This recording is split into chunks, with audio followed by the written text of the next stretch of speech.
Hello, everybody. It's Jacob Field here from Ripe House. I'm ready to get started from this end. I'm just confirming that the audio and video is all okay.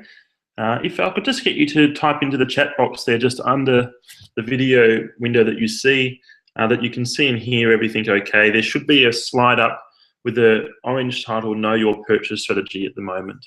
If you can't see that and if you can't hear me talking, please just confirm that you can. That'd be great. Thank you.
Okay, wonderful. I've had feedback from about half of you there that you can hear, so I'm just going to assume that everything is all good and continue from here.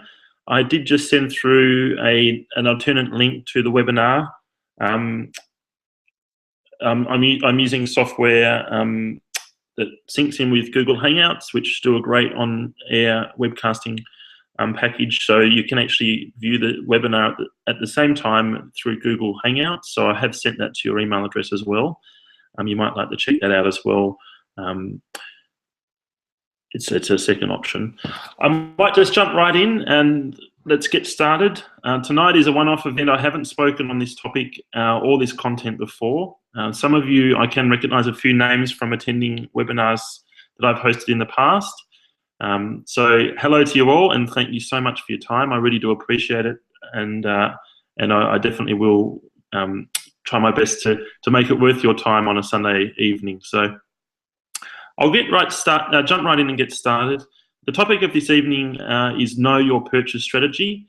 It'll be going into some detail about breaking down what the strategy is, or your personal strategy. You'll be able to classify it, but then also making sure that strategy is consistent, and a consistent message is undertaken at every point that your strategy is used in your purchase of a property. So that goes from when you're actually selecting a suburb to when you're selecting the individual area and street in the suburb and then right down to the individual property. That message needs to be consistent. Your strategy needs to be consistent for you to get the results that you're looking for by undertaking property investment in the first place, but then also the property investment strategy that you've actually undertaken. So let's jump right in. I'll move on to the next slide, and that's going to be a little bit of an introduction. Yeah, this is a brief outline of what the webinar is going to be covering. It is, the title of it again is the introduction, Know Your Strategy, understanding the differences, understanding what's relevant to you, and understanding how this needs to translate to your property search. And the end result of buying a property that is perfectly suited to your strategy in a suburb that is also perfectly suited. I will be talking to the home investor alike tonight. So there are a lot of relevant points for the home buyer in this webinar. I essentially see a home buyer as an investor with a capital gain strategy. However, they might be a little bit more specific with the suburbs that they're wanting to buy in. So I will be drawing those similarities throughout. I'll be moving on then to talking about the investor and what is relevant to them and how their strategy is relevant to them. Then talking a little bit about what I deem to be critical to implementing your strategy correctly, having your ducks in a row. You'll be hearing that term a few times tonight. And then I'll be looking at the 3 key strategies that I see. I keep it simple. I don't really deviate from those core strategies: capital gains, flipping, which is renovating for profit, and cash flow. Yeah, subdivision, commercial, dropping a house on the back of a block, all these type of sort of more advanced or smaller or less common strategies I won't be focusing on. I'm focusing on the big 3. And then I'll be talking about next steps, where to in taking this and applying it, which is probably the most important step. So let's jump right in. Okay, know your strategy. To begin with, yeah, property, this quote is very relevant. Property is the great Australian dream. We take pride in our homes and we love to own them. So this is relevant to the home buyer and also the investor. Just talking to the home buyer directly, you know, you want to have a home, you want to have a residence. It needs to be a place that ticks your lifestyle boxes. The reasons why you're bought in the suburb in the first place may be known. It might be next to family, or you might consider yourself a local expert. However, there's no reason why that home, it's a very big investment, shouldn't be thought of as an investment. And you know, if you've got a few areas of interest to you that you want to purchase your home or residence in, you need to shortlist those and prioritize them based on their relevance to providing you with capital return and potential capital gains into the future. So, you know, a home buyer needs to be just as advanced as an investor in doing that, I feel. And that message, that strategy needs to be a common and consistent message. It needs to be reiterated through every interaction they undertake in searching for a property, or the investor undertakes in searching for a property.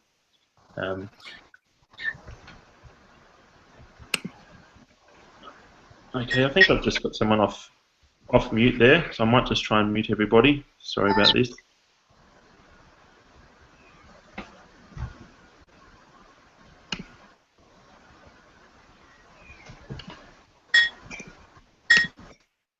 There we go. My apologies.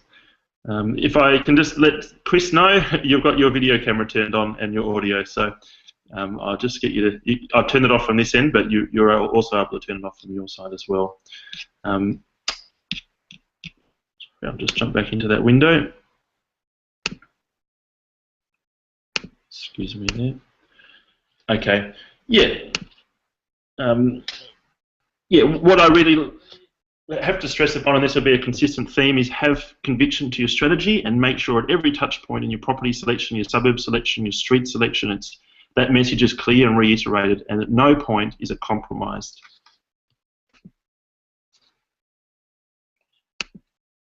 Now, I'll just cover a few home buyer. I have sort of already, and I just see again that the home buyer is the investor, but looking for a capital gain strategy. And the short list of suburbs that the home buyer might be looking for is generally a lot smaller. The investor might be willing to invest across the country, anywhere, but the home buyer might consider themselves to be a local expert about what they want to achieve in a home and how it's going to tick their lifestyle boxes. They might want to be next to the children's school that they've already been attending, but that in itself raises a problem. If you want to be within a 3-kilometre radius of your children's school, that's a very big area, and one end of that area might be offer and have far higher capital gains potential or growth potential than the other side of that 3-kilometre ring. So yeah, the home buyer, I think, can have their cake and eat it too. And when I sort of say that, I mean they can have a house that is in the suburb or the area, or that is ticking their lifestyle boxes, but they can also have a home that's got great growth potential with a little planning and analysis. So that's for the home buyer, and I'm talking to you whenever I'm talking about a capital growth strategy from now on, because I'm going to jump into investor focus talk. I'll just jump through this, which is a 3-tiered or 3 core investment strategies, and the home buyer is adopting a capital gain strategy. Yeah, so what do we call a capital growth strategy? It's a buy and hold strategy. You might be doing some renovations on the purchase, but the primary reason why you're purchasing this property is for short to medium term growth. That's your primary strategy. I'll touch on the importance of retaining a primary strategy and having that clear in your mind. But the next strategy I'll be referring to is a flipping strategy where you're manufacturing profit. So similar to a capital growth strategy, but it's only over the short term and you plan on selling the property. A capital growth strategy may be buying and holding. Without the planning on selling, you might be wanting to extract equity through reborrow. A flipping strategy is leveraging your personal skills in renovation or project management to manufacture profit in the short term and then sell. And the third strategy I'll be talking about tonight is cash flow. Your primary purchase for buying the property is for cash flow. Rental return, high yields in comparison, high rental return in comparison to the purchase price, and stable and sustainable tenancies. So we don't want patchy tenancies in a couple of years' time. We want to see a nice stable rental environment. These strategies are not mutually exclusive. Obviously, it's a bonus to have great cash flow if you're looking for a capital growth strategy. However, I really need to stress this, that it's very important that you have your primary strategy at the forefront of your mind when you're looking for a property. You've synced this strategy against your personal goals and your personal investment, your personal portfolio, where you're wanting to go and what you're wanting to do. I will just divert a little bit. I'm not going to be covering off which strategy is right for you tonight. That's the topic of many more webinars and books.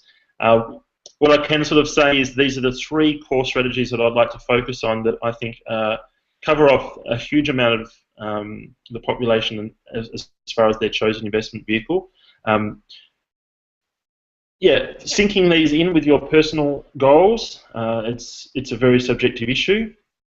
And yeah, I won't attempt to do that. It's basically once you've arrived at this area, at this webinar, these are the potential 3 ways you can go, and I will simplify it into those.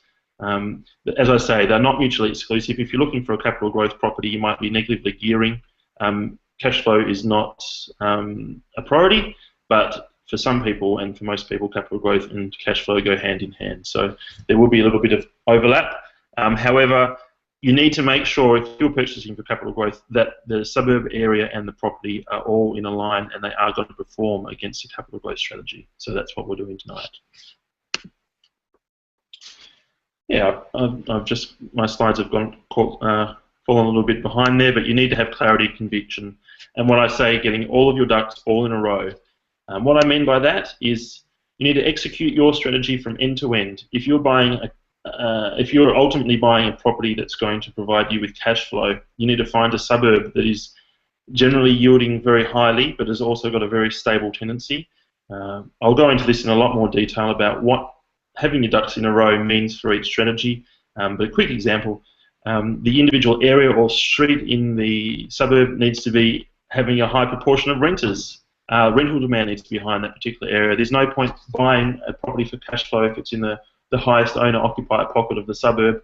I'll talk to you about how to find that and investigate. But then the individual property needs to be in vogue for renters. It needs to be the type of property class that renters are actually looking to rent.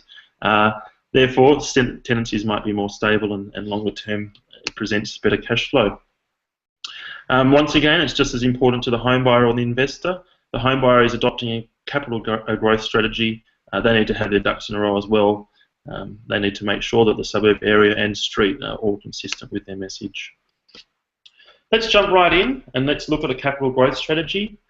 At a high level, I sort of really try and simplify things. I think capital growth, you can not predict it, but you can look for signs that are present in a suburb at this point in time to see the local dynamics, and you can give yourself the best opportunity to take advantage of above average growth in a suburb. What I'm talking about is and isn't hotspotting. You know, it's not looking across the whole of Australia and throwing a dart at a mining town and just you know, hoping that that's going to develop great growth potential. But it's also not looking at past performance, and this is something that I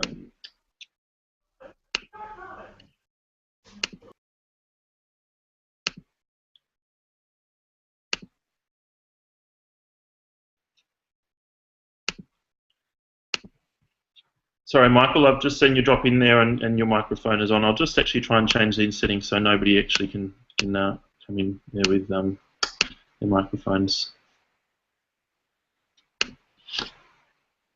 Yeah, so with a capital growth strategy, once again, and this is something I really must stress, is that past performance is not necessarily an indicator of future performance. The intrinsic details or elements in a suburb that resulted in past growth or even recent past growth may be now satisfied. The growth may have caught up with the utility that those elements to the suburb were creating, and there may be no further growth to be had there. So I don't tend to look at past performance, you know, 10-year trends, growth into the future. An example of that is if a new university is built in a suburb, you're going to be obviously attracting lots of employment and lots of students to the area. Once that university is settled in, 5 years down the track, the extent of that university's influence on that suburb has expired. The growth has been obtained from that university, and now things are back to a status quo. So if you look at that 5-year performance and go, wow, that's really achieved great results, that's by there, you may have missed the boat. What I look for is new intrinsic value and utility in the suburb, new developments, then looking for the buy point where that is translating to new demand. So not just utility, but that utility, that new development, the new gentrification that's happening next door is now translating to demand. People are actually moving to that suburb because of that utility. And then, thirdly, we need to see that demand is signaling new price growth. More people are coming to the suburb, and they're actually willing to pay more. That needs to be seen as well. So what I'm talking about now is the macro is looking for the suburb. Those three things, I'll go into a little bit more detail about those shortly, and how to actually do it. Identifying areas and streets in your target suburb. This needs to be consistent with the reason why you've selected the suburb in the first place. Just some more details. And identifying an individual property that is relevant and appropriate, I use the word right there, for capital growth is just as important. It needs to be consistent all the way through. To start with the suburb, I might just leave that slide there and I'll go into a little bit more detail. When I'm talking about utility, I'm talking about anything that's adding utility to residents of the suburb. So it might be a new transport hub that is allowing people to commute to the city quicker. It might be a new mine nearby or far away that's adding employment capacity to the suburb. It might be the base of FIFO workers who are flying in and out. It might be the actual residents and they live and work in the mine in the town. It might be a suburb next door that has undergone gentrification or large property prices, or that suburb has had a lot of utility that has grown, and the suburb next door is now the ugly duckling. It's having the flow-on effect of that growth in the neighbouring suburb. So being close to that neighbouring suburb is providing utility to the residents of the ugly duckling. Okay, so that's what I'm talking about, utility. It's looking for things that are happening in a suburb that are making it more attractive for more people to live there. And once you sort of see that, you're basically gauging new projects. Are they public, private? What type of investment is going to be spent in the suburb? You're comparing suburbs like for like. You're comparing projects, but then this needs to be backed up by local governments and governments who are proactive and entrepreneurial in their approach and allowing this type of investment, and then also the strategies that they do to encourage that type of investment. Is the local government area entrepreneurial? Are they efficient? Are they providing great responses on building applications? Are they resistant or pushing against change? Are they putting up roadblocks for this type of investment now and into the future? You need to have those two things working hand in hand. New utility and an environment that's encouraging and fostering it. When I talk about utility is now translating to new demand, okay, what I'm talking about, what are the indicators for demand existing? What I'm trying to say here is the government's, government's announced a new highway that's been built. It's going to be great for commuters. It's going to reduce travel times. It's a common example. They've announced this, but governments are quite typical. When is it actually going to start being built? Is it when the announcement's made that it's going to be translating across to demand in the suburb and therefore property values? Is it when construction begins, or is it when the actual project's complete and people can actually start driving to the city? You don't know this, but it's not that difficult. We don't need to know that. All we need to do is look for the buy points, the switches that have been switched that show that this new utility, the highway, is translating to new demand. People are starting to move into the suburb. The key indicators for this is increasing actual property listing inquiries in the previous 3 months only. This is translating to feet through the door at open homes in the previous 3 months. More general demand, and the number of days that the property stays on the market, so the days on market before an offer is accepted, has reduced in the previous 3 months. That is basically showing increases in demand, and that is actually that demand is not just eyeballs. It's actually translating into sales. We haven't started talking about growth in those sales yet. It's just more sales, and the days on market, the amount of time that properties are sitting on the market is reducing.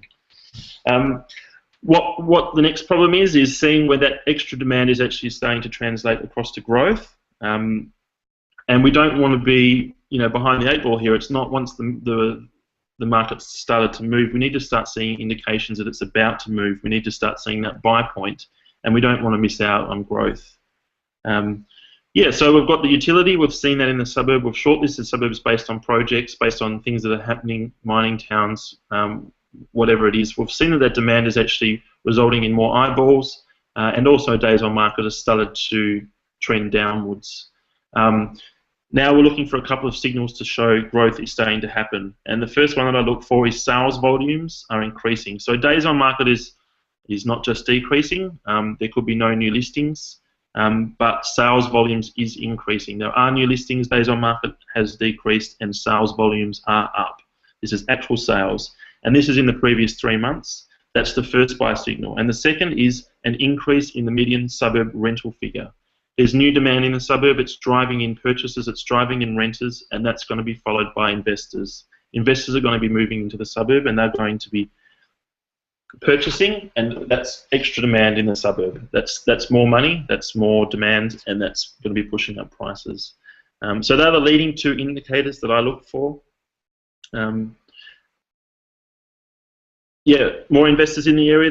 They're moving to the area for the same reason that other people will be looking at purchasing homes. People are moving to the utility. They're moving to satisfy that and what it means to their lifestyle. What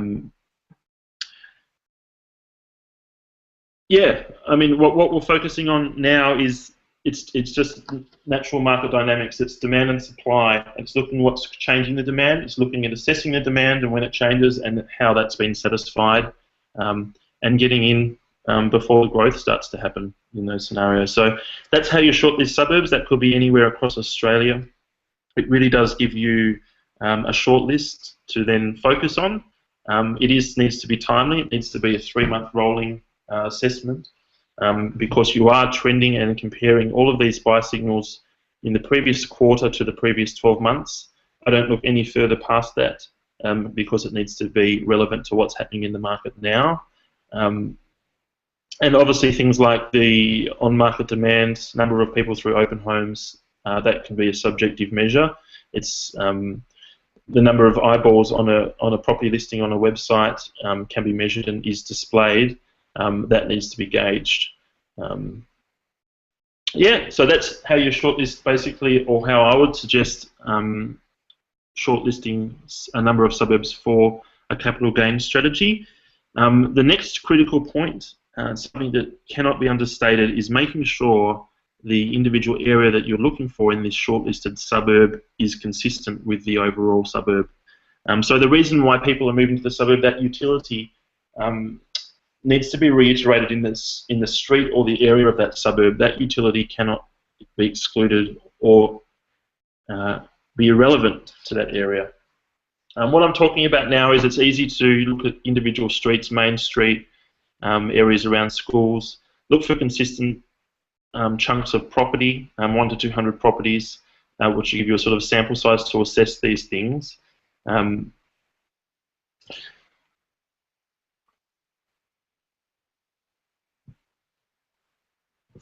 What we're trying to sort of see now is, if people are moving to a suburb for a general reason, or locals are living in that area already, if you were to sort of ask a local and get inside their head, are there general areas that are a no-go zone? Basically, areas that they wouldn't even consider living or purchasing in. It may be, the same suburb name, and it may come up on the same search listings, but it's literally a completely different class of property. What we're trying to do is understand that and understand how to differentiate these types of property in areas in a suburb that are going to experience at least the same type of growth as the suburb generally, or even better. Okay.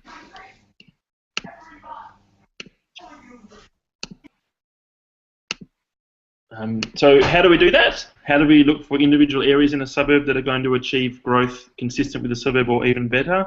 The first thing I look for is there public housing around? So if the suburb has 5% public housing and the area has 15 to 20%, it may be a red flag. It's not going to necessarily say that that particular area or street is going to be lagging above or below the general suburb, but it is going to say that potentially it's a lower quality or class of property, and that's going to be attracting a lower standard of tenancy. So less consistency, less ability to index rents with the suburb overall. It's a subjective thing. Some suburbs are much more sensitive to public housing than others, but basically what we're trying to do is a capital growth strategy requires time, short to medium. We don't want to have unstable tenancies. We want to have secure tenancies. We want to be able to hold on to that property with stable yields to realise the capital growth. So public housing, we want to be buying low to average levels of public housing. And if you are buying high levels of public housing, you need to understand that and understand how that would affect the appraisal of a property in that area, and pay accordingly. But for the purposes of a capital gains strategy and my points I've just made, low to average public housing is great. What we're looking for is average to high rents. So the reason why we've looked at this suburb and we've got that buy signal is that we've seen that rents are actually starting to trend upwards. Rents may only be trending upwards in a particular street or area of a suburb, and the rest of the suburb might be, quite consistent or even dropping. We need to be buying in that area that is actually trending upwards and is responsible for that buy signal for the overall suburb. What we need to do in this analysis is the rent in this street or area higher because it's a better class of property? Is it because it's the area of the suburb that has the biggest houses, the tree-lined streets, or the ocean outlooks, or is it because there's high demand for renters in that suburb, in that street or area, and that's driving up rents in comparison to the rest of the suburb? So that's the key. We want to look for higher rents, but then we also want to make sure it's not because it's the blue chip area of the suburb. So to do that, I generally look for average to high rental occupancy in that area as well. So it needs to be backed up. The high rent needs to be backed up with high rental occupancy.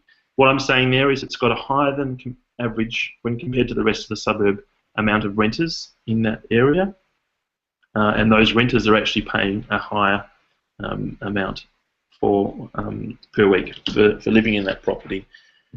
Yeah, without doubt, it's you definitely perform sanity checks. Definitely check out listings in that area.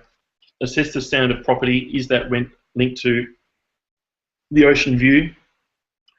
If there is a high amount of renters, it shows that one sort of major assumption is generally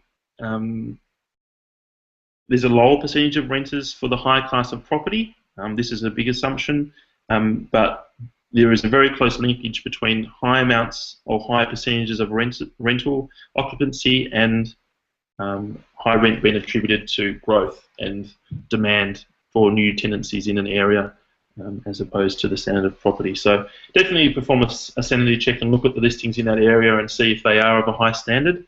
But if they're not, and the area has high rent compared to the suburb, then it's probably trending upwards because of new demand.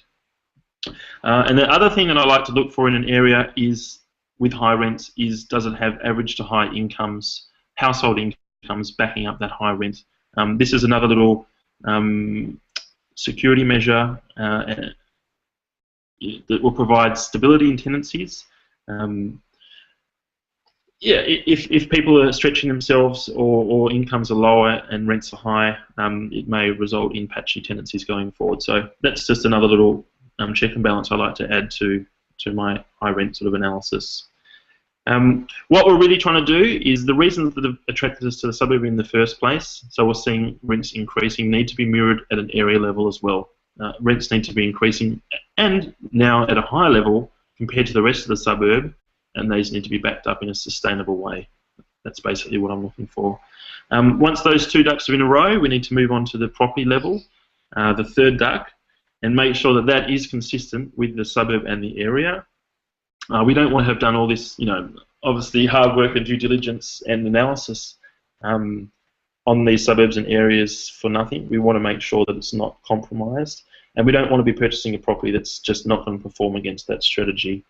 For a capital growth strategy, the property needs to be the most in-demand property variety or type in the suburb.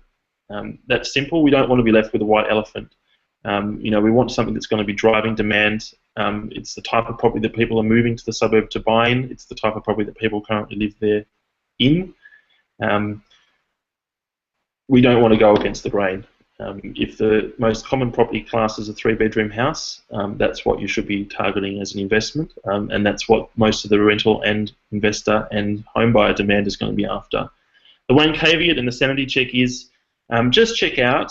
There may be a preference due to the new utility. It might be a new university, and university students might prefer to be living in 2-bedroom units. The most common property type at the moment is 3-bedroom houses.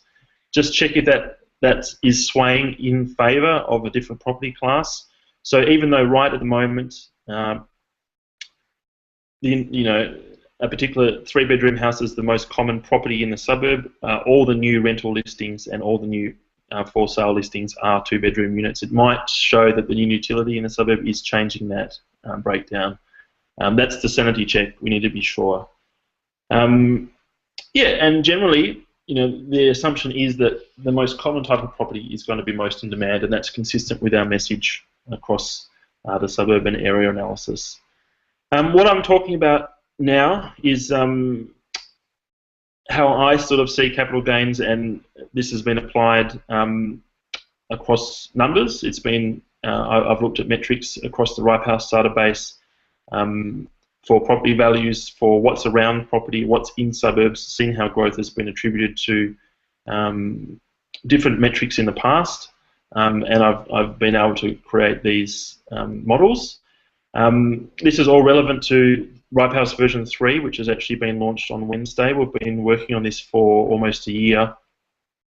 It's combined a lot of user feedback over the past few years, and it's also been beta tested by over 100 investors. And they've given feedback about ease of use and understanding what it's trying to achieve.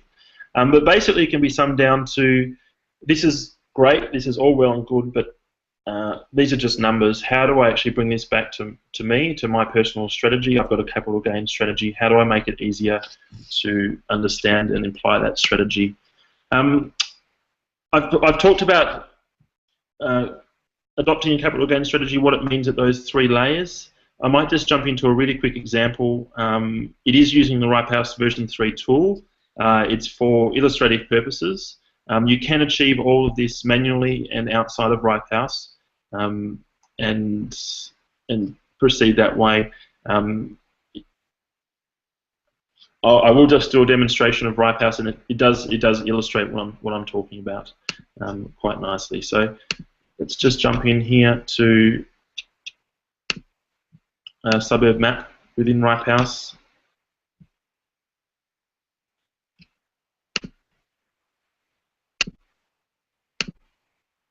Okay.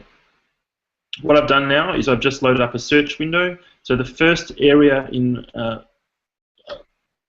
the first element within Ripehouse is in version 3 is the search element. It's looking for suburbs that satisfy a capital gain strategy, and it's shortlisting them for you. You can choose an acceptable level of crime, an acceptable price range that matches your budget, and then you can accept and select a state that you want to focus your search on. But it's basically we've been working a lot of resources and time has been spent on shortlisting suburbs on your behalf based on a strategy, based on those metrics that I've talked about, and based on those buy signals. What it's done now, it's returned the top 10 suburb results for Northern Territory, and the first suburb at the top there is Darwin CBD itself, with a 97% percentile rank for the suburb. So it's better than 96% of them. I have recorded this as a demonstration just for consistency and being able to talk to it. I'll just skip back there. Darwin itself has these, as I mentioned, a 97%. It's in the 97th percentile in Northern Territory for a capital gain strategy, better than 96%. That is because of the infrastructure, the government environment, but then also because rents have started to trend upwards and sales volumes have also started to trend upwards. You can see some really quick link information here for sale medium currently, current yield, the current crime rate, and the current most popular property type. And you can also see the days on market. And that allows you to then select a property from this list to move forward within your investigation for a capital gain strategy. Obviously you can have a direct suburb input, so you can type in a suburb name that you'd like to analyse yourself. But what we've done there is we'll perform the first step, is the search at the high-level suburb search stage. Crossing that first duck off, that's getting a short list of suburbs to further investigate and analyse. And this analysis is going to be performing the area analysis and then subsequently the property shortlisting and selection. So let's get this example going again with capital growth. We're going to be clicking on Darwin here, and we're going to be moving forward in and analysing the individual areas in Darwin. Okay, so this has loaded up the Darwin suburb map screen. Each of those red icons on the screen is a property that's currently for sale.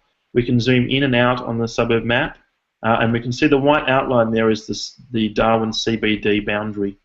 We can see 142 properties currently for sale, and we can actually view all of the details for those. We can sort them by price, discount, or days on market. I won't get to that point now. What this we need to focus firstly on the strategy in the areas in the suburb, and then also a little sanity check about why we've moved into this suburb in the first place. We're coming here with this capital gain strategy in mind. We want to see why and why the engine has recommended this. We can see there are the 5 criteria that we've talked about before. There's been a 22% recent movement in sales volumes and a 2% recent movement in rental on-market rental amounts. We can see days on market are trending downwards, which signifies demand is changing. This is not relevant to a capital gain strategy, but we can also see a lot of information around yield, rental demand and supply. Lots of info there.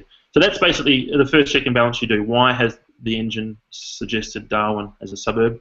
The next element that we need to look at is individual areas and streets within Darwin that satisfy a capital growth strategy. We've got these toggles on the left over here, which Each of these toggles turns overlays on and off the map, which show characteristics at an area level for a suburb. What I'll do is, the best way to illustrate these is by clicking on one. Let's go forward. We've clicked on the strategy overlay, and that has displayed blue, green, and orange area overlays on the map. 3 capital gains zones have been nominated in the suburb, and you can click on each of these zones to display a pop-up that shows all the relevant information to that zone. This one's got 87% rental density, 95% units as an example. So these blue areas are where we need to be targeting for our capital growth strategy. What we need to do now is we need to filter properties that are sitting in those areas. These are filters that allow you to implement the strategies that I've discussed in the webcast. What is required for a capital growth strategy at an area level, and we've talked about low public housing, average to high rents, average to high incomes, high proportion of renters, and good general amenity. It's something that the engine allows you to look at. It shows, is the area well serviced by schools, transport, and shopping facilities, which lends itself to stable tenancies and the demand in the suburb. So what we can do is, I'll get this going again, we click on the capital growth filter. Then we're able to select different property classes or types that we'd also like to refine that filter with, if you so choose. We do know that the most in-demand property type is 2-bedroom apartments in this suburb of Darwin, so let's stick with that.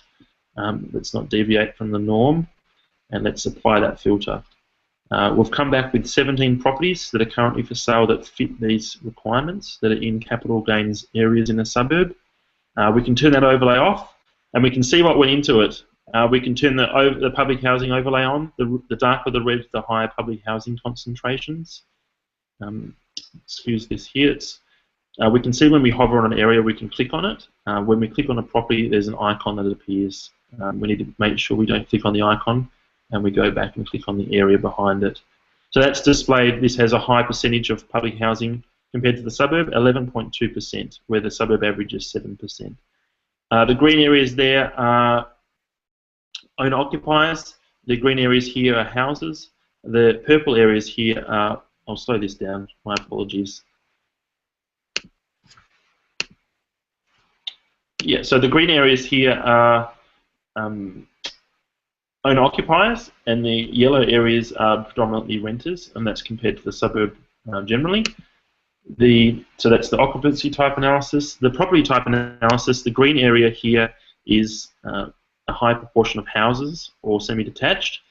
Any other area is around the suburb median, so there's no so they're basically all trending around that suburb median. There's no areas that are really high concentrations of rental property, unit properties. Basically, the rest of the suburb is quite evenly distributed. What we're looking at now is the purple-red rent and income overlays. They are the same colour because they are closely linked, as we've discussed before. We need to see high rental areas compared to the suburb, and we also need to have that backed up by high income areas. So we are able to use these toggles here. It's done automatically with the strategy overlay, but for a capital gain strategy, we need to see high rents backed up by high income. So purple on purple, they need to be in the same areas. We're able to show where the highest and lowest yields are in the suburb. Investment hotspots, there's actually none in this suburb that are definable hotspots using our algorithms, and that final one was displaying where the amenities are in the suburb. What's just happened then is I've just clicked on a individual property icon on the map, and this is now moving into the property analysis stage. So what we're looking for is we've only got properties displayed on the map that are satisfying a capital growth strategy. The suburb's been selected in the first place because of that reason. Now we can click on individual properties themselves, which are current for sale listings, and see if the individual property satisfies that final check and balance. I'll get the video, the recording going again. We've clicked on a property here. We can just see all the current images for the property, the specifics of the property here. All of these tabs along here relate to different information. We can see the current agent's description of the property, and then we've also been working on a new sentiment-based algorithm that will automatically categorize the condition of the property based on the words and descriptions used by the agent. This is a really good guesstimate on the condition of the property, and you can override it very easily by clicking on these grey toggles here. But we can say that this property does seem to be in good condition based on the images and based on the recommendation by analysing the description, and we can override that if we disagree. We can see the full listing history of the property. It came on the market on the 29th of October for $560. Now it's $555. It's been discounted.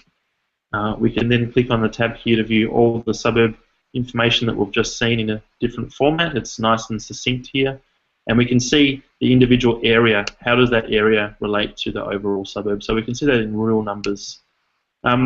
This is an important screen. We can basically see on the left the suburb recommended strategy, why that has ticked those boxes. We can see the area recommended strategy. So this area is actually relevant for a capital gains and a flipping strategy. But this particular property is not necessarily relevant for a capital growth strategy. That's basically what that's telling us. So we can look for another property, but for the illustrative purposes of this, we'll click on the comparables for this property. I'll just skip forward and pause it. What it's doing now is it's looking and using an algorithm to find the top 6 most comparable properties to this one. It's looking at recency of sale, the property condition, it's looking for the property type, number of bedrooms and the distance away from this property.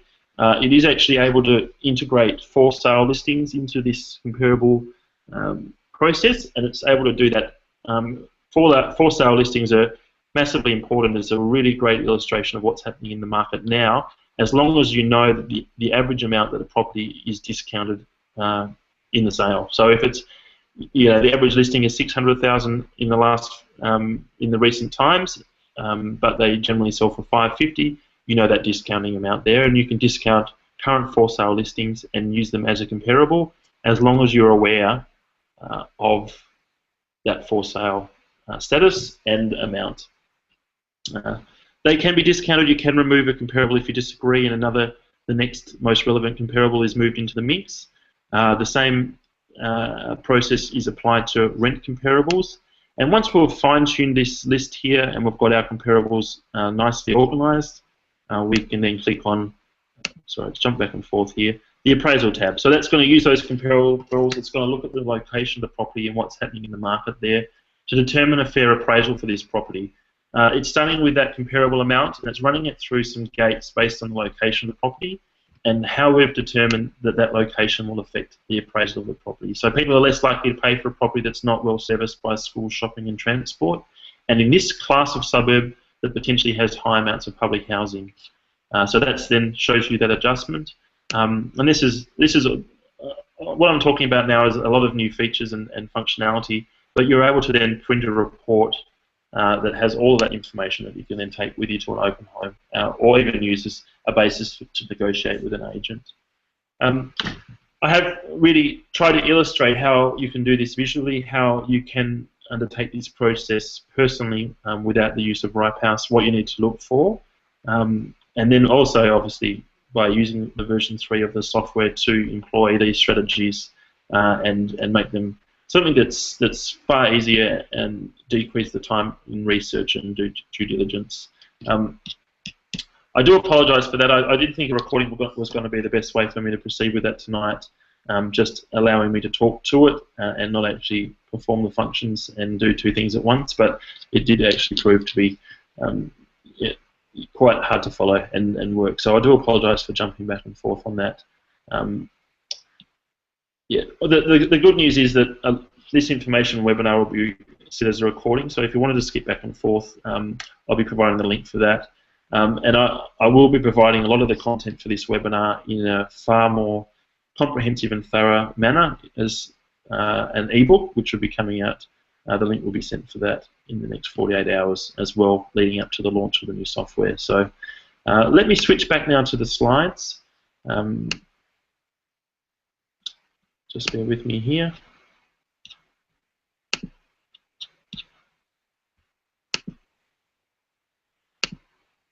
So we've gone through an analysis of capital gains at the 3 levels. We need to look at a flipping strategy as the second strategy. the consistent thing in this analysis will be the 3 gates that we need to cross through. The 3 ducks need to be in a line. A flipping strategy, needs to be a consistent message. That's what it really comes back to again. What we're talking about with flipping, I have touched on it before. If this is relevant to you, you need to be able to leverage your expertise and skill set in manufacturing profit across the short term. And obviously very critical to this is the ability to sell a property. So that might be a hint that the property needs to be in demand, it needs to be in vogue, it needs to be the property type that people are looking to purchase. That needs to be your exit plan. We're not necessarily looking to organic capital growth. That's a bonus in the time that we hold the property, and high cash flow is not really relevant. I'm probably assuming you're not going to be renting the property while it's been improved or rented. Let's jump right into looking at the suburb level. What suburbs are right for manufactured profit and a flipping strategy? The way that you find and shortlist suburbs, it might be geographically important to be close by. You need to be project managing it. But generally, to simplify things, you need to have a suburb for a flipping strategy. It comes right back down to this, with a large differential between renovated and unrenovated properties. There needs to be the bigger that gap, the more potential for profit, the more potential to move a property from one price point to another, and from one unrenovated to renovated price point. And the bigger the gap, the more potential for this, and then also the less risk that it's not going to be profitable. The most important aspect in looking at this differential is like for like. You've got to make sure that you're looking at 3-bedroom houses as an unrenovated state and comparing them to renovated 3-bedroom houses. You know, an unrenovated property without a pool, 3-bedroom property without a pool, looking at what it would sell if you did install a pool, but it's not a point if it's a 2-bedroom unit. You know, it might go without saying, but that's a really key consideration. Then, you know, in the same vein with the capital growth strategy, we don't want to be going against the grain. We want to be buying properties that are going to lend themselves well to a renovation. And when I say that, I'm looking at 2- and 3-bedroom houses as great for not just cosmetic, but then also structural and subdivision and all these extra options you've got. But 2 to 3-bedroom houses are great for lending themselves to manufacturing growth. You're not dealing with strata, complicating matters, approving access to a property up stairwells. You're not looking at noise restrictions because there's someone above and below you. All of these things complicate matters and can blow out and just create a risk factor basically for flipping strategy. What I basically have done and what I would in talking about a flipping strategy and implementing it, especially across Ripe House, is drawing that line in the sand and saying we are looking for suburbs with a really big differential between unrenovated and renovated, and that needs to be applied to 2- or 3-bedroom houses. And 2- or 3-bedroom houses also need to be the most in-demand property type in the suburb. That needs to be the reason and the most common type of property in that suburb. The reason why people purchase and live there is because of that. So yeah, we've got that whole vast array of suburbs that we're looking at that have that large differential. They might be ranked in the biggest, 1 through to X as far as that gap between renovated and unrenovated. We can then quickly cross them off the list if they have 2- or 3-bedroom houses as the most in-demand property type. We don't want to be going against the grain. There's no point in buying a property that is not the most in-demand property type. It's only going to really impede us when we go to sell the property and realise that profit. It needs to be something that we're going to have a large target market for. Moving down to the area level with a flipping strategy, it might go without saying, but a flipping strategy, you're really turning this property into somewhere that people would like to live. You're turning an unloved property into a loved property. You're really going above and beyond in a cosmetic renovation, for example, to create that look and feel that's going to attract an owner-occupier. We need to be looking at areas in the suburbs, streets and areas that have a higher than average percentage of owner-occupiers in the suburb. We are targeting an owner-occupier purchaser to realise the profit. We're not going to be potentially, or there's less chance. Let's just say that there's less chance that an investor will pay a premium for a property based on an emotional purchase. We're looking for areas in this suburb that we've identified that have high proportion of owner-occupiers. And then obviously, what's attractive to this suburb in the first place are 2 or 3 bedroom houses. We need to find an area in the suburb that is predominantly 2 or 3 bedroom houses. This is the highest proportion of properties in that area. It needs to be mirrored, and that needs to be consistent down to the area level. Let's move forward to the property.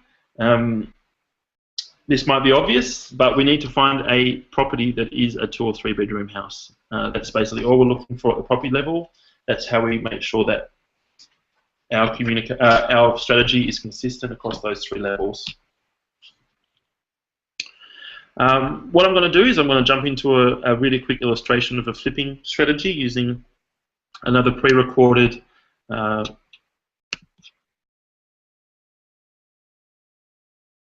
screenshot. I'm going to load this now and get this fired and going. So just bear with me a second.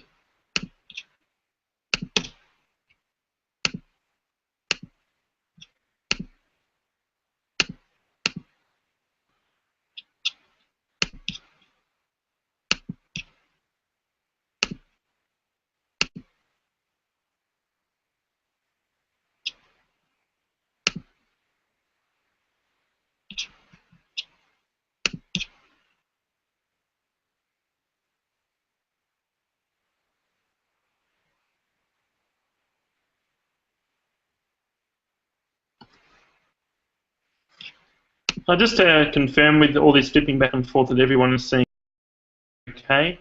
I'll just move forward and load this screenshot now.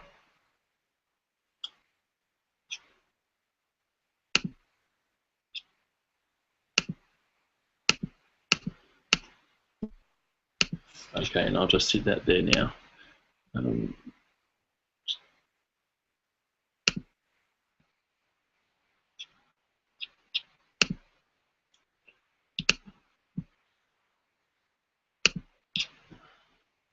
Okay, just getting this organised. Just got confirmation coming through.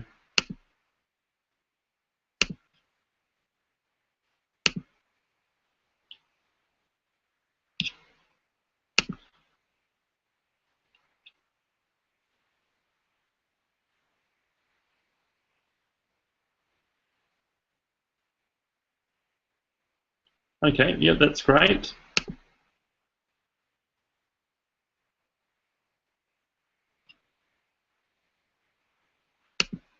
Okay, so let's run through this example of a flipping strategy. In the same fashion, we're clicking on search again to view and allow us to perform a search of every suburb across Australia, or I'm going to narrow it down to Victoria in this case, that satisfies a flipping strategy. They're the only 2 toggles. We can search for suburbs that have a lower or a lower amount of crime that we're comfortable with. If we want to avoid suburbs with a very high amount of crime, let's take them out of the mix. And we can just return suburbs that have a suburb median over the previous 3 months that fits within our high and low budget. So for the purposes of this example, we're looking for the top 10 suburbs in Victoria, any price range, any crime level for a flipping strategy. Let's run that search now. It's going to return the top 10. Okay, here we go. And the top suburbs that it's returned is Plenty in Victoria. A couple of key things that we look at here is number of dwellings in the suburb median, and the days on the market.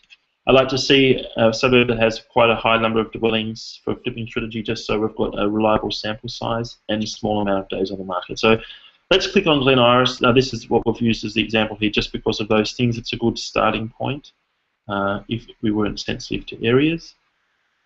Let's load up the Glen Iris suburb here. We can see that there's 94 properties on the market. It's in Melbourne, just for all of you interstate people. It's 95th percentile for a flipping strategy recommendation. So it's better than 94% of the suburbs for a flipping strategy. We can see it has a large unrenovated to renovated gap, and 3 bedroom properties are most in demand.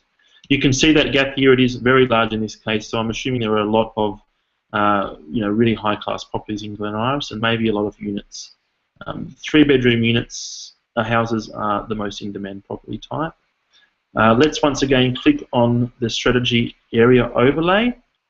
That's revealed lots of blue areas that are capital gains recommended zones and lots of flipping zones, which there are 15 flipping zones.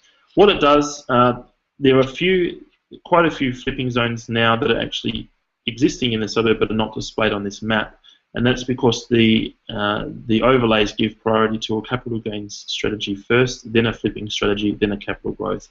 What you can see is the yellow surrounds around these areas, which will actually tell you that that area is relevant to the strategy that the suburb is recommended for, so they're consistent. So we're looking for either green areas or areas that are surrounded by a yellow border. So obviously there's quite a few, lots of these yellow borders or green areas which demonstrate a flipping strategy. Let's once again filter and only display properties that are existing in these areas. So there's now only 10 properties that are currently for sale in these flipping places relevant for flipping strategy. And we can now then proceed on and click on individual properties and to determine if they check that third gate, that they are unrenovated, or in this one definitely looks like it's right for renovation. However, we can go through and pass that subjective test. So we can click on a few icons there. We can go around the suburb. From memory, this is obviously not a property that is right for renovation. It's still sitting in a flipping zone. This one, however, is perfect, is what we're looking for. It is an area recommended for a flipping strategy. It is in a suburb that is very highly regarded for a flipping strategy at the moment, based on the previous 3-month trend. And looking at these photos, it is offering amazing scope for renovation and improvement. You can then proceed through and view their listing as it stands on the property listing website. That link is all available against the property listing history, and then you can obviously proceed to and contact an agent from there and proceed with negotiation, etc. It's basically, this is a really quick demonstration of how to get the suburb identified in the first place, the area identified, and then shortlist properties to make your job a little bit easier to go through them individually. I'll close that now and we'll move back to the slides.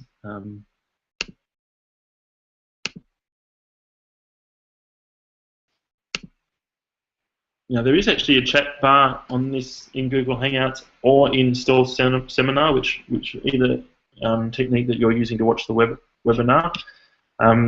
If you've got any feedback or comments at any time, just let me know. I am monitoring these chat areas. What I'm going to do now is just flip back to the slides and we'll continue on with a capital growth strategy. Okay, so as we sort of touched on before, a capital growth strategy is looking for high yields, high rents compared to purchase price, basically providing cash flow positive properties per week into the future. And the other side of this is we're looking for stability in this cash flow. So is it a sustainable high cash flow? Yeah, this is looking in the short to medium term. It's not something that the cash flow is going to be around for 3 months and then disappear, and it's not something that we're going to purchase and wait 5 years for a cash flow. It needs to be something that's happening right now. So the first thing we look for a cash flow strategy is obviously a high yielding area. We can shortlist and rank suburbs based on yield. We're looking for rent compared to purchase price, sales price, actual sales. One thing that you need to be a little bit careful and aware of is the types of rental tenancies that are used to generate yields across a lot of different sources. Some sources use social or public housing tenancies as part of their mix. So basically the rent or average rent figure in a suburb will be brought down and normalised because there's 20% public housing in the suburb. It's not giving you a real figure of what the actual private tenancies are in an area. So therefore, if you're just plucking a yield figure off a source, make sure you know that it is just private tenancies and it is against the most relevant and recent sold or suburb median that is found. 3 months to a year is fine. It needs to be real numbers that yield figure is generated from. Cash flow is not quite as simple. I also like to see yields trending upwards. This is going back to the whole concept of capital gains, looking at buy triggers for growth in purchase price. We're talking about the same thing with rents. Higher rents trending upwards signifies high demand and unsatisfied demand in a suburb. So let's look for high yields in a suburb, and that yield is trending upwards. And basically, we're looking at favourable demand-supply conditions. We need to see stable and low tenancies, and that vacancy. When I say that, I mean stable and low vacancy rates. And a definite plus is vacancy rates trending downwards, which shows stability and long-term stability. That's what we're sort of looking for at a suburb level. With a cash flow strategy, it is a little bit simpler. We are looking at the now. We are looking at the numbers and what it's going to mean to our pocket every week. That's a great way of shortlisting a suburb, is by looking at the numbers and the trends to show if things are sustainable or not. Moving down to an area level, basically you're going to be sort of seeing a common theme here, that the area needs to represent and continue the message that why have we chosen this suburb in the first place. The area or the street needs to be average to high yielding in comparison to the suburb. We don't want to be buying in the lowest yielding street in the suburb because we've come to the suburb because of its high yields in the first place. It's compromising ourselves. So let's look for high yields in the street and area. Let's look for high rents once again. So not just high yields because the purchase price is low. Let's look for high yields because there is high rent in that area. And we also want to see those rents backed up by high incomes again as a bit of a safety net and check and balance. Yeah, the final thing is when we're looking at an area, we want to see that there's going to be high rental demand in that area. We don't want to be buying for a cash flow strategy in a high yielding suburb in the highest owner-occupier dense street. So let's look for an area or street that has average to high rental occupancy. That's a consistent message, and let's move down to looking at the property to make sure that that message is still consistent. Basically, I'm looking for properties for a cash flow strategy that are the most in-demand property type in the suburb. So they're going to be in vogue both now and into the future because that's what people rent in the suburb for. We don't want to be left with a white elephant that is going to have patchy tenancies and be lagging behind in indexing itself against the suburb growth as far as rent's concerned. It needs to have high cash flow now and into the future. I will jump in now to another quick demonstration of this visually, using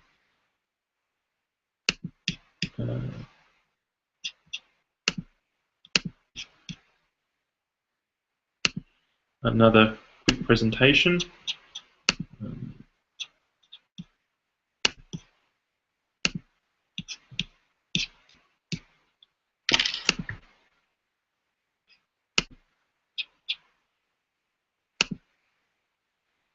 Okay, what I'm doing now is starting with a familiar click to search step. It's loaded Sydney up here as the default suburb.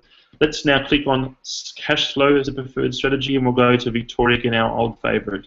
It's going to be returning the top 10 suburbs in Victoria for a cash flow strategy. Let's just jumped around a little bit there. Sorry, I've jumped into Park Orchards as a suburb that's recommended. This is in the northwest side of near Croydon in Melbourne. In Park Orchards, there are currently 19 properties that are for sale, and I've clicked on the suburb area overlays already, so we can see exactly where the blue capital gains strategy matched areas, the flipping strategies, and we can see that there's one cash flow strategy which is surrounded with a yellow border. So there's a number of properties that are relevant in this area for cash flow. Let's filter this. The next step obviously is to filter properties.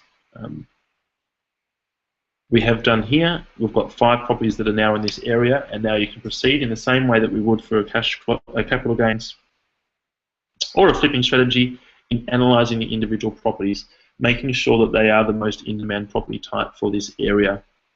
It does this very easily in this pop-up. You can actually click on the strategy tab here. It will show you all of the ducks in a row. Is the suburb strategy, the area strategy, and the property strategy consistent? In this case, it's not. The property is not in demand, or not the highest in demand property type in the suburb. So this is a really quick illustration. It was a little bit jumpy there in displaying and analysing this suburb for cash flow, but it doesn't need to be detailed because we've seen how we can do that for the other 2 strategies and how the tool can be used in doing that. What I'll do is I'll just jump back to the slides now.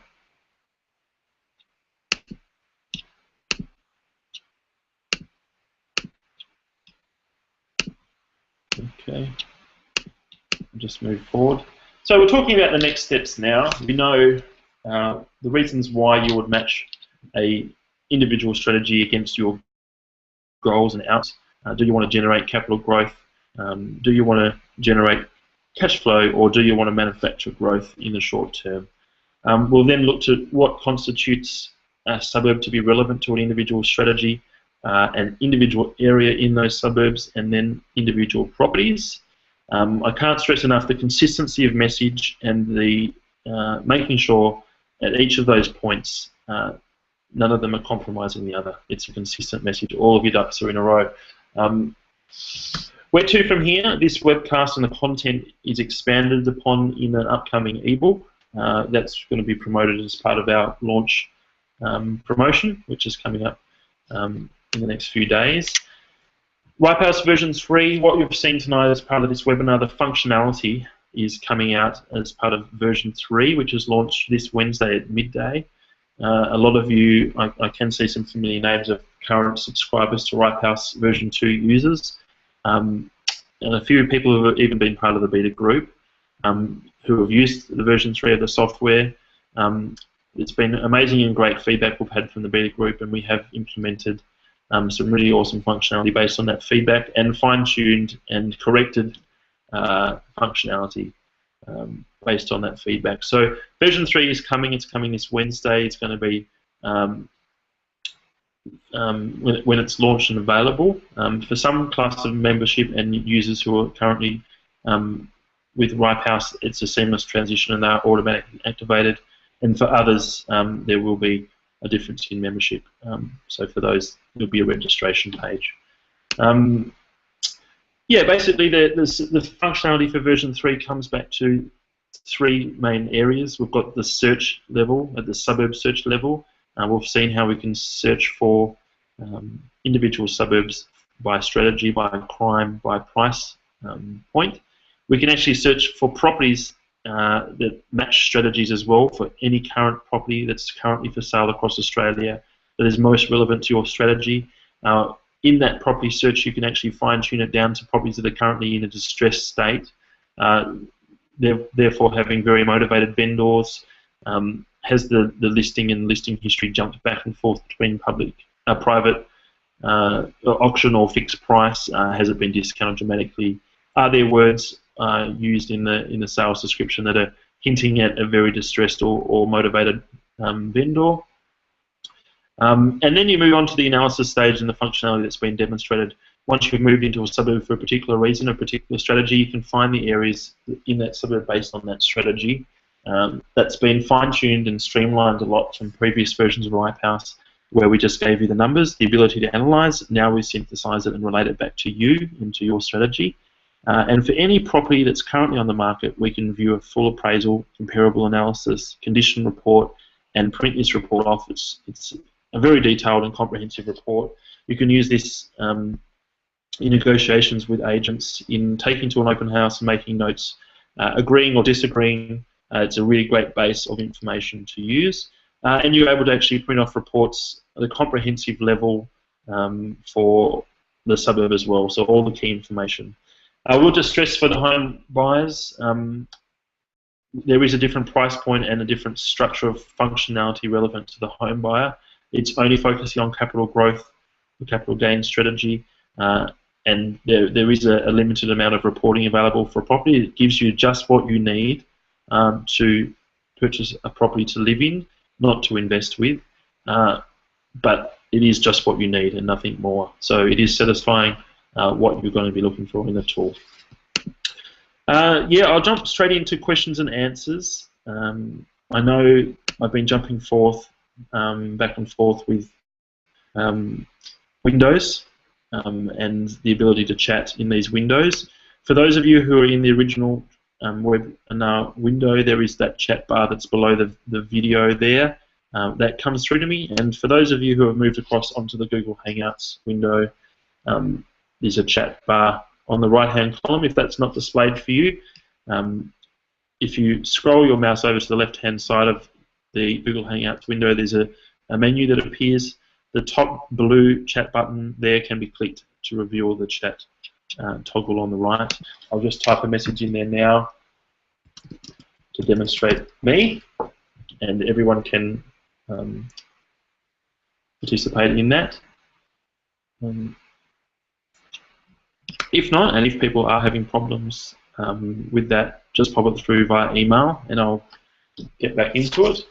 I did have a user tonight who was wanting to look at Brunswick in particular. Brunswick is a suburb in Melbourne.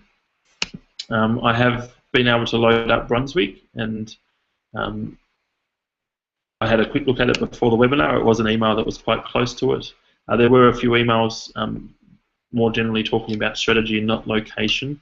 This was one that was looking at Brunswick without a strategy. I'll probably look at, we can open up Brunswick as a suburb, see what the most relevant strategy is, and then see the individual areas that are going to be most appropriate and suitable.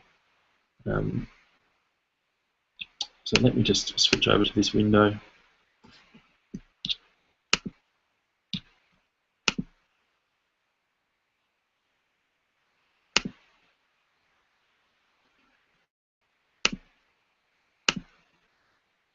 Okay, here we are, sitting in Brunswick in front of us. Brunswick is a suburb that one of you have asked to analyse. Quickly, immediately, there's 121 properties that are currently for sale in Brunswick. The darker the red icon, the higher the price of the property. The lighter the red icon, the lower the price, or it's an auction property.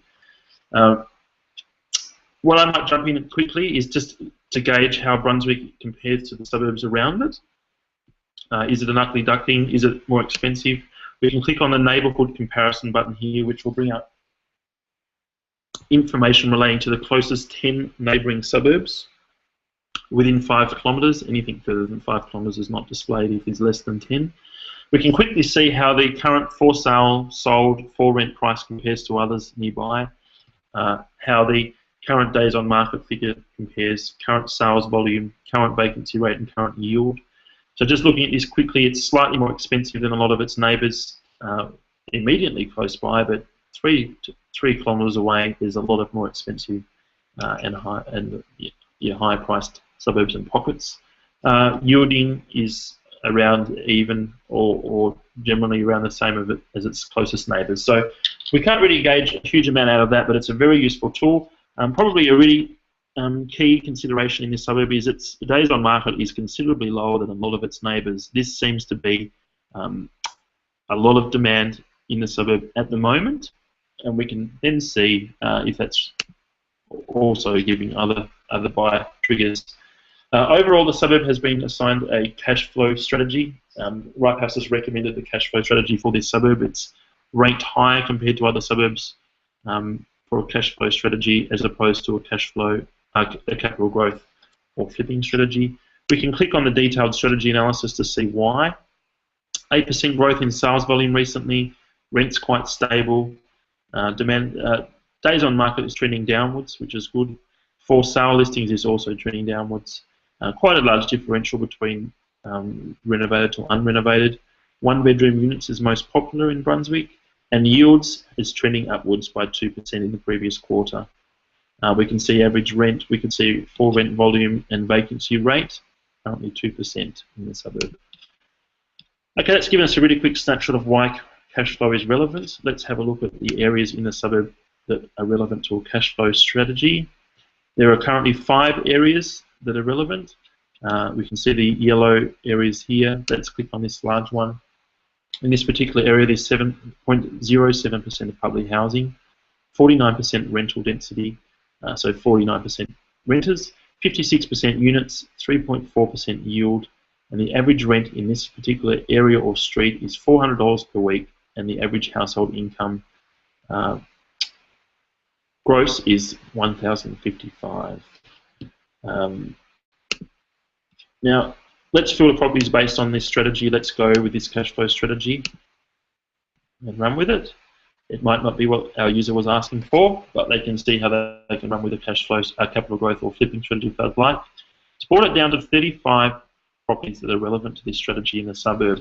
They're currently on the market. We can see a few of them have been discounted. Let's actually look at a few of them that have been discounted and rank them by the discounting amount. This one's actually been discounted by 15% over its sales history.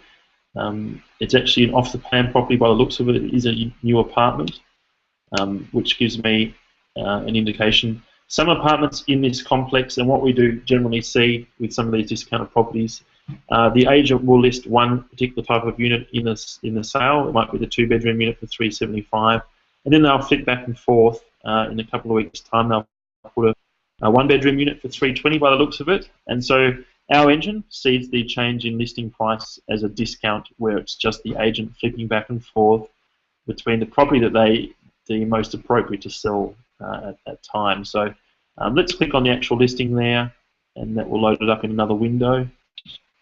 Does that come through for you? Yes. In excess of $320 is the property. That's the current listing there.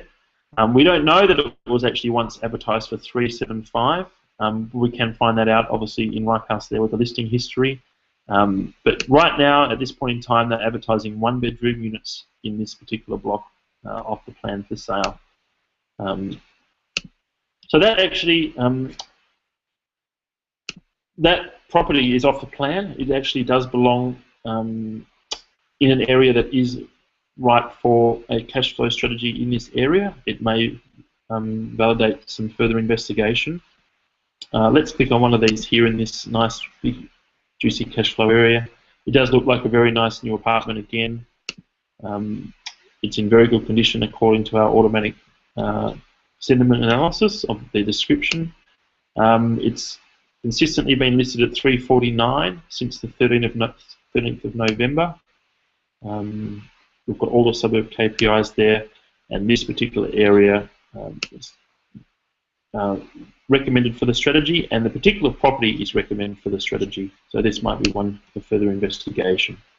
It's a 1-bedroom, 1-bath, 1-car. A few of the other toggles we can look at. Where is public housing in this suburb? There's 2.6% public housing in Brunswick, and this particular area here, sorry, I've just clicked on the property.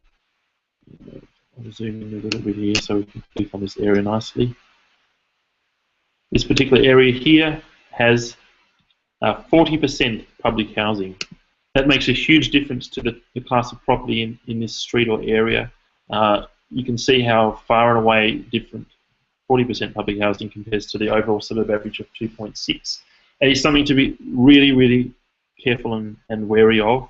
How does that public housing affect the street appeal and demand for properties in that area? Lifehouse shows you where public housing is located for every suburb across Australia. Occupancy type, the yellow areas are high percentage of renters, and the green areas are more predominantly owner-occupiers in this suburb, and that's compared to the average owner-occupier figure in the suburb. The property type, the yellow areas, the darker the yellow, the more units are in the area, and the darker the green, the more homes or houses are in the area. Sorry. Let's click on the rent toggle. The darker purple areas are above average rent achievable in each of these areas, and the areas that are not shaded are below average. So all we're looking for is average to high amounts of rent in these toggles. And this is once again incomes. The darker the purple areas are above average, And what I like to do is click both of these toggles on at once.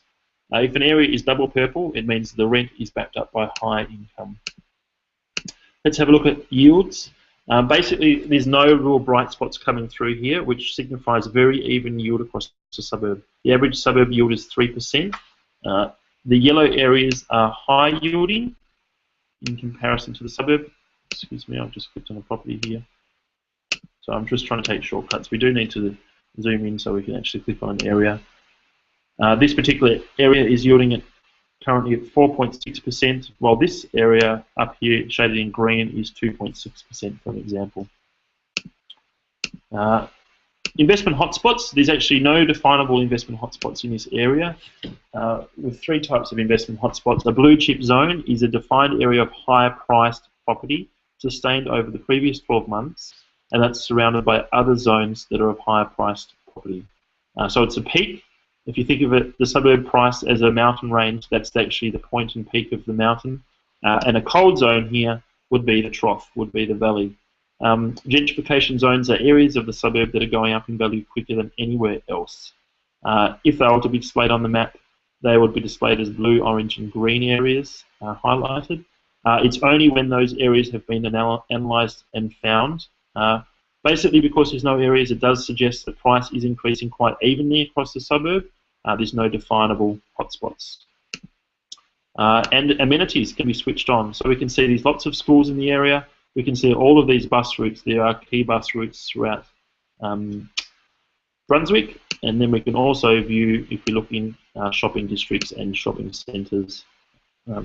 Interesting to see one there. Yep, so that's where the shopping centre is. It's not displaying corner stores. It's not displaying Kmart's or retail outlets. It's displaying shopping destination points where people can do their groceries and would actually find regular and reliable utility in living next to. Yeah, that's a really quick analysis of Brunswick. There are a few areas that are really relevant there to cash flow strategy. If that particular user wants to get back in touch with me, I can send you through those streets and even the properties that are currently for sale in that area, just for your benefit. Or if anyone else is interested as well, I can send them through. I'll jump back in. I've just got a message here from Jeff. I'll leave that there as well. You've covered the aspect of purchasing a property at the most opportune time to receive the best years of capital gain. A Todd Hunter approach, who purchases property just when the market is about to turn and it has all the right economic growth drivers. I guess that's not a question, Jeff. I think you're probably relating my strategy to Todd Hunter. Yeah, I guess there are many different strategies, and I'll talk to that a little bit. There are countless different recommended strategies and techniques people use. I suppose I've got the benefit of being the founder of Ripe House, and as Ripe House, I've got data sets that are very difficult to come by and have been very difficult to come by. You know, all property listing history for every property that's sold in Australia for almost 5 years, the location of each of those properties, the location of every school transport incident, so bus stops, train lines, and shopping element in Australia. We've also analysed suburbs based on their crime level, and that's a comparative analysis for every suburb and local government area in Australia. Public housing, obviously, some of these things, so public housing, occupancy type, property type, and rent were based in ABS statistics, but have then been fine-tuned. So that's 2011 data. We need to keep that current, so that's been updated. So basically what I'm saying is we've got these data sets and we're able to test hypotheses and actually see if these leading indicators have resulted in capital growth in the past, and that's how we determine that the strategy is now evolved enough to be reliable. So yeah, it is touching, and the hypotheses might be based on someone like Todd Hunter's concepts, and we would see if that's true, and we might blend some together, and we might see what we're seeing generally, and go from there. Chris has also just asked if we can do an analysis on Richmond for capital growth. I'm looking at a capital growth strategy and perhaps a place called Ashwood. Let's jump into Richmond to start with, Chris, and I'll send you through an Ashwood report So we can click on search here. Let's go into Richmond. So all I've done there is start typing the name, and that's bringing up a drop-down list for us to select. It's going to be loading up Richmond for us. Please bear with me. I am hosting a webinar through this connection as well, so things loaded from RipeHouse might be a little bit slower than usual. The beauty of version 3 is there is a free component to it.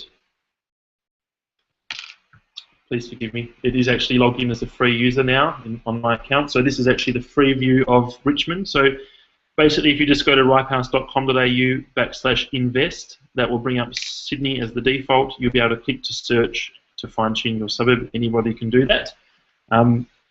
As a free version, you can see a number of elements on the page current and viewable, but a number of them are obstructed. So I'll log in now as my personal account, which is activated for a paid membership, obviously.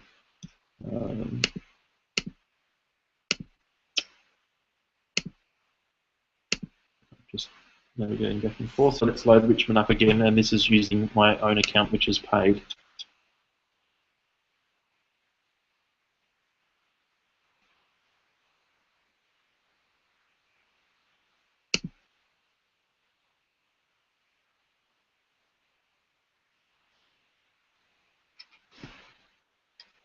Okay, another interesting fact or feature here in the new functionality is this automatic blurb that's written. It gives you a really great snapshot of what's happening in the suburb. What are the in-demand property types? Does it have higher than normal number of renters, crime rates, public housing? Currently 166 properties for sale in Richmond. The recommended strategy for Richmond is cash flow strategy. Let's have a look at some of the numbers about why that is the case. Sales volume has increased 5% in the last quarter. Rents has increased 2%, so it does tick all the boxes for a cash flow strategy, even though cash flow is the preferred. Demand supply, days on market is trending downwards 1%, which is good for a capital growth strategy. Chris, in-demand property type is a one-bedroom unit, so we need to keep that in mind. There has been a recent growth in yield as well. So these are all positives, whether for cash flow or capital growth strategy. Let's have a look at the individual areas in the suburb for capital gains. There's 11 zones that have been defined as areas relevant for a capital growth strategy. Let's filter those properties. So there's 49 properties. What's actually happening here is these properties that keep popping up onto the map as we're going here are currently being filtered and refined. We can refresh the page to remove them out of the sample, and they'll be categorized correctly. That's happening in real time, and these properties are being fine-tuned, and new elements have been found on them. To clarify things, it will be a quick refresh that will fix and clean this page and get it back to a correct state. But these individual properties that are in the blue areas for capital growth are accurate and do remain reliable, as do all the other properties on the suburb. But we can click on an individual icon here and view this property. So this is a property that's sitting in Richmond in a capital growth nominated zone. It looks very nice. As an example, 3-bedroom. The condition of the property, it's mentioning it's in good condition, and it's very certain, 80% certain of that. The relevance of this, let's say for example we have nominated this to be in good condition. I will click through the tabs individually. The listing history of this, it was listed firstly on the 19th of November. We can see all the suburb statistics once again here, the area statistics, the individual strategies, it's however that compares, but I want to jump through now to the comparables tab, which I haven't displayed before and fine-tuned. So it's important, we've assessed the condition and displayed that. It's now going to prioritise the comparables that are returned based on good condition properties, based on the condition that we've nominated. We can then remove properties from this list and brings in further properties. And then based on that comparable list, we can move through to the appraisal stage. So we can see that we've used as a base condition good. These comparable numbers is based on those numbers, those properties that we've selected. This particular property is 400 metres away from schools, which is great.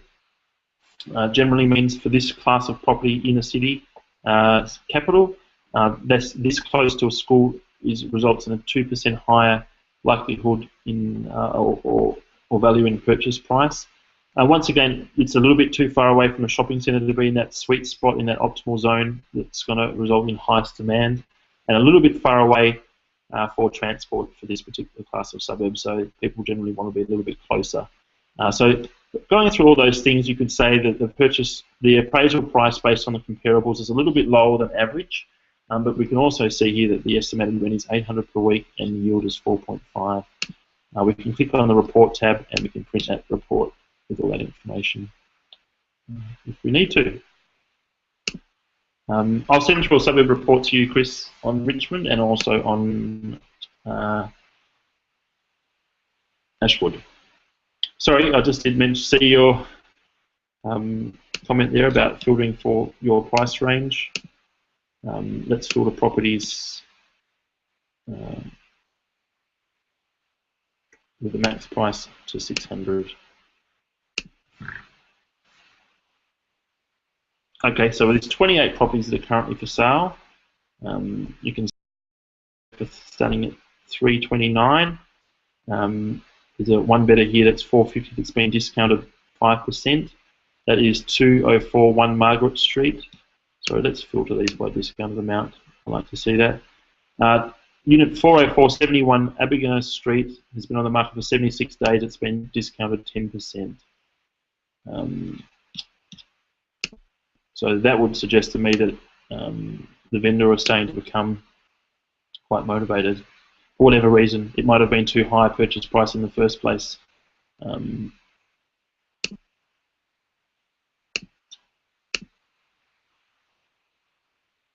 Yeah, so there's actually 28 properties currently on the market under 600K in Richmond that satisfy a capital growth strategy in this area.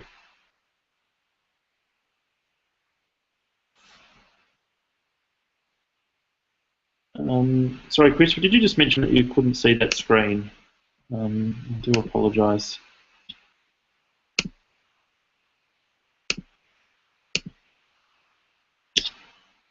Okay, here we go. This is actually the screen I was just referring to then. I really do apologise. This is the property that I've selected. There's 28 properties that are currently matching these criteria. I'll zoom in on the map here so you can see these blue areas. Basically, if I was to make an assumption, areas closer to the corner hotel and the train station are generally the capital growth areas of the suburb, and then running all the way along this main road.